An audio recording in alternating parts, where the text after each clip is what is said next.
A lot of this isn't going to make sense to you, and I'm sorry about that. I'm just going to start at the beginning, with the house.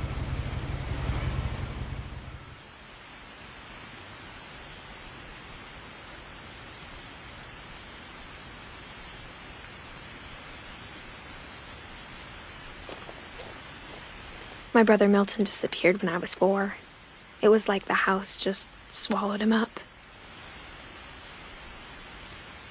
Someone had put up a chain-link fence, but it looked like I wasn't the first person to hop it.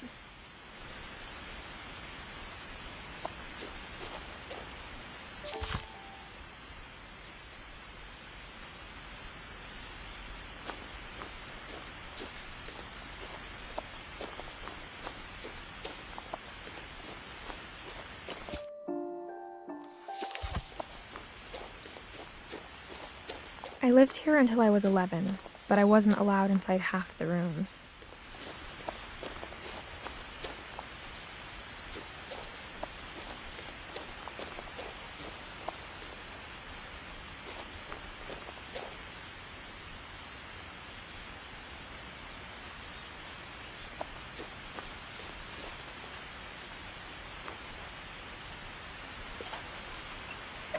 Inside the mailbox were bills from 7 years ago, marked urgent, open immediately.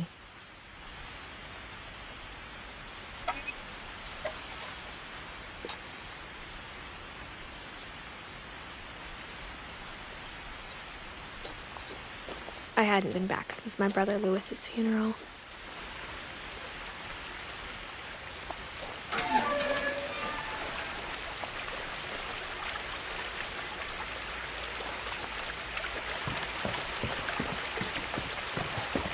In her will, my mother left me a key, but didn't tell me what it unlocked. Maybe she thought I'd know, or she thought that the mystery would be enough to bring me back.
The truth is, even after I inherited the house, I never thought I'd come back to it. But now I had questions about my family that only the house knew the answers to.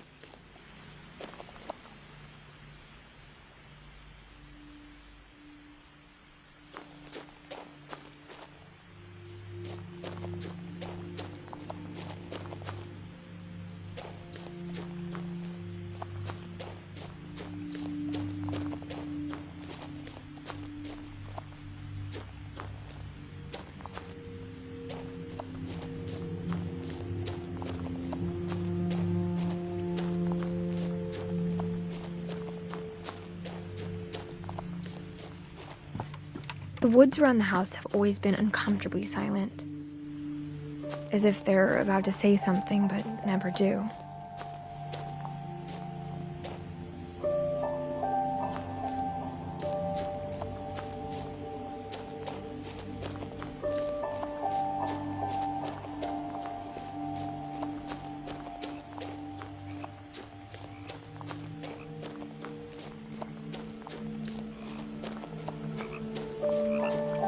The house was exactly like I remembered it, the way I'd been dreaming about it.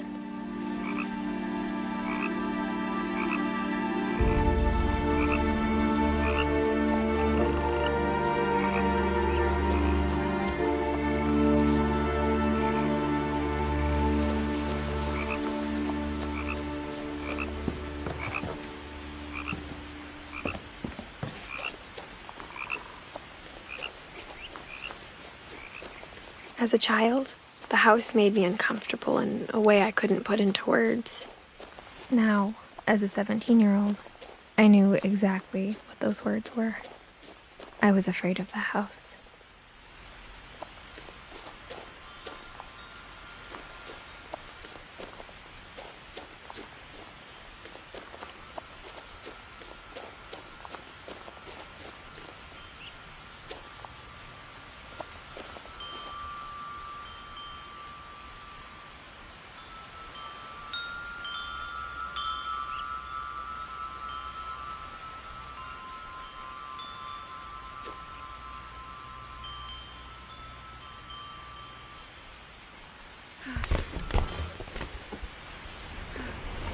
Crawling through the doggy door used to be a lot easier when I was 11.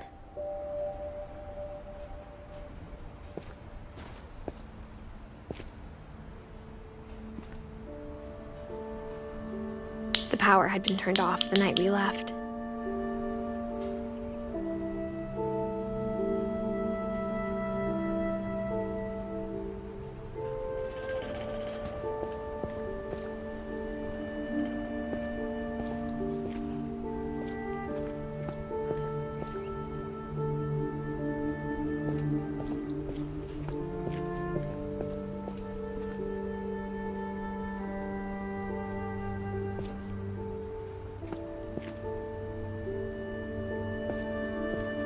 For the first time in years,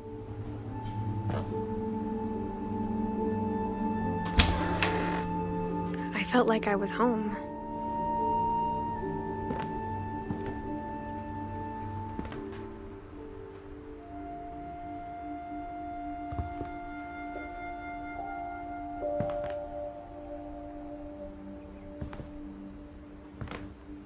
But instead of a family, there were just memories of one.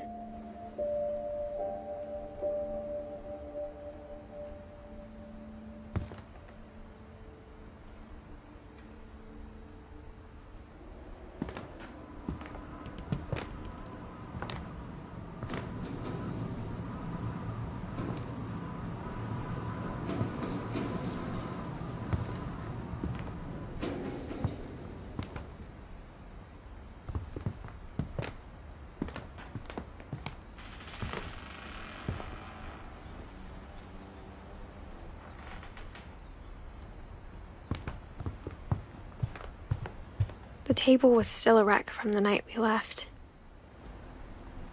It was like a bomb had gone off, killing everyone but sparing the furniture.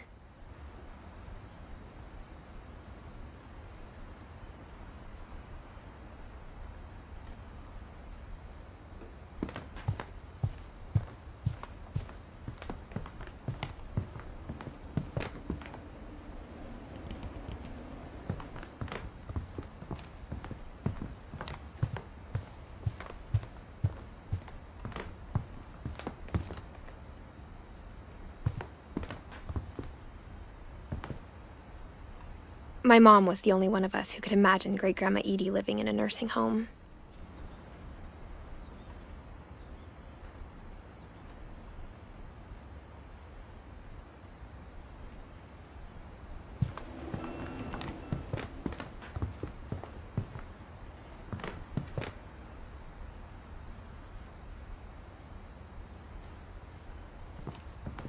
Nothing in the house looked abnormal. There was just too much of it, like a smile with too many teeth.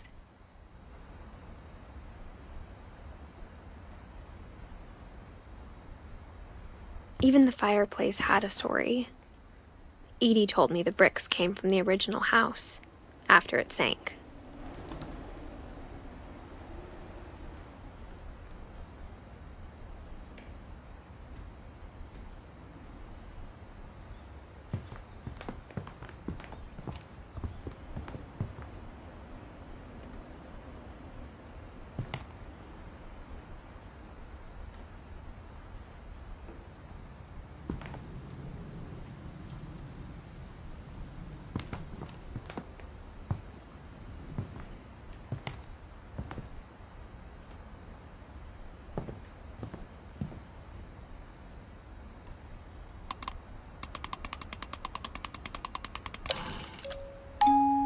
Great-Grandpa Sven built a music box for Barbara, along with the rest of the house.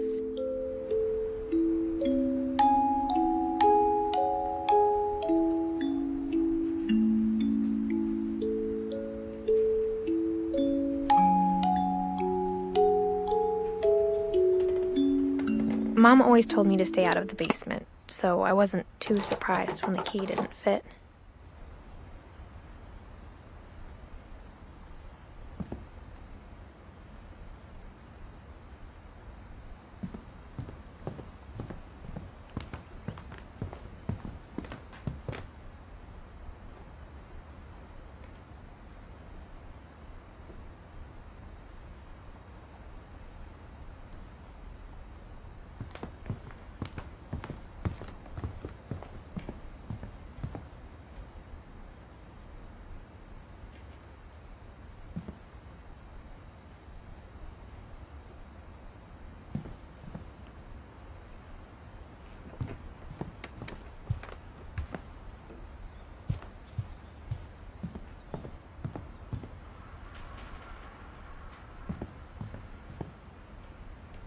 A lot of things got left behind in the whirlwind of that last night.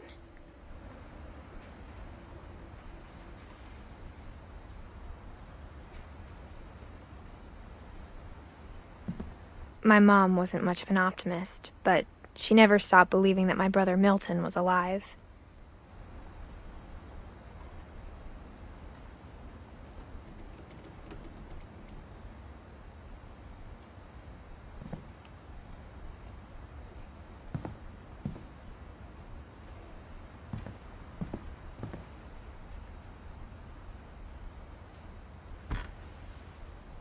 Edie told me once that every Finch who ever lived is buried somewhere in the library.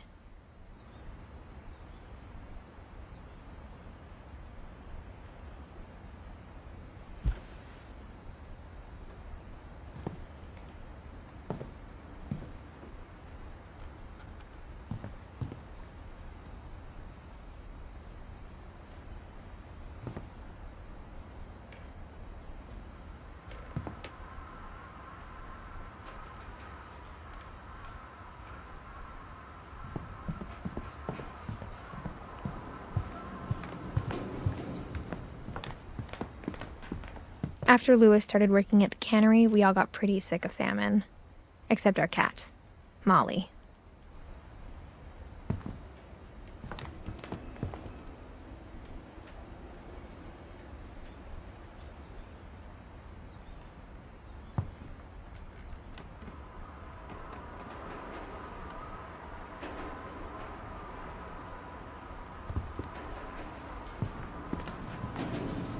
Only one restaurant would deliver to our house. We had Chinese a lot.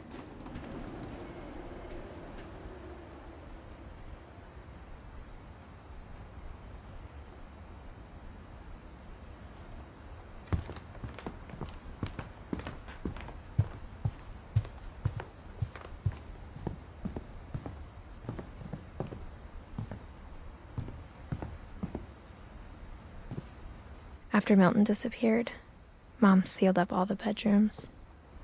Then Edie retaliated and drilled peepholes.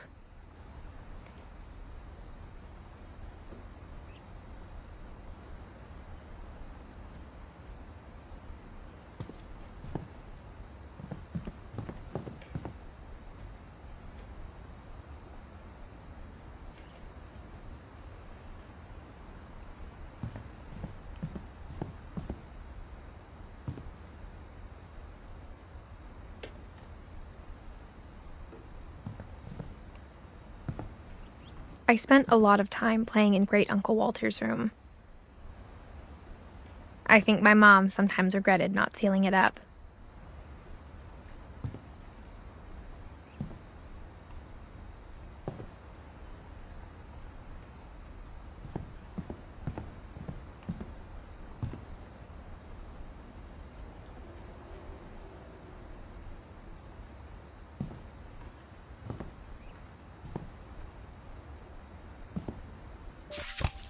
Lewis told me there were secret passages, but I never believed him.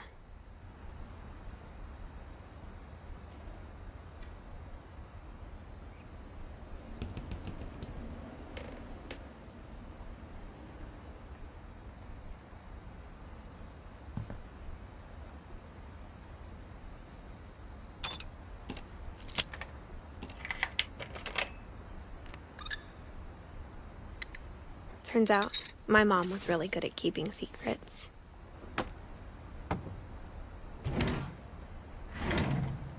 Now it was time to find out what my mom had been afraid of.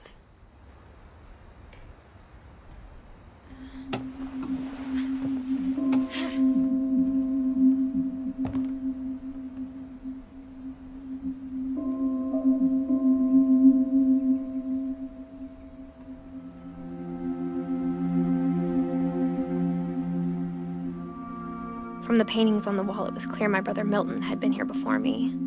Reading this, maybe it sounds like I had a plan.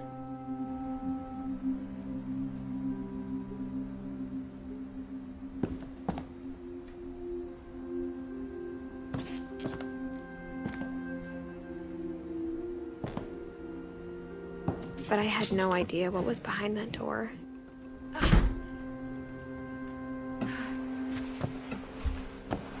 Just like I had no idea where all this was gonna lead.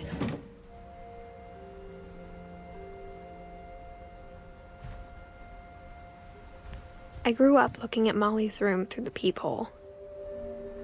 Being inside for the first time, I felt like I'd stepped behind a painting.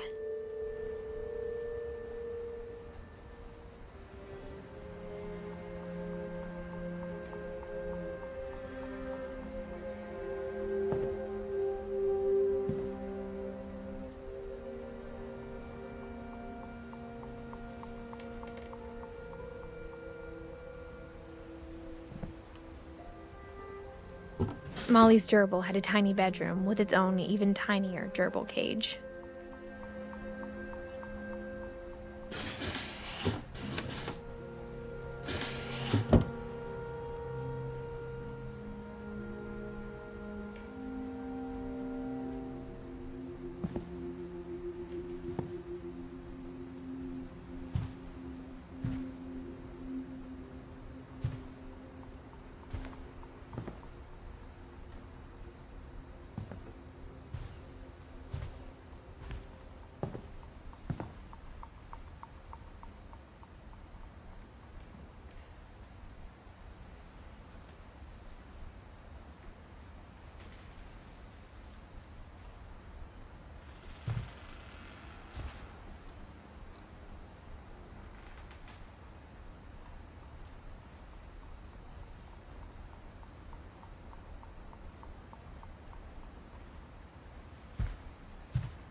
December 13th, 1947.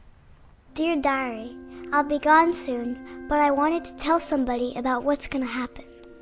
It started when Mom sent me to bed without dinner. I woke up and I was starving, so I looked around for something to eat.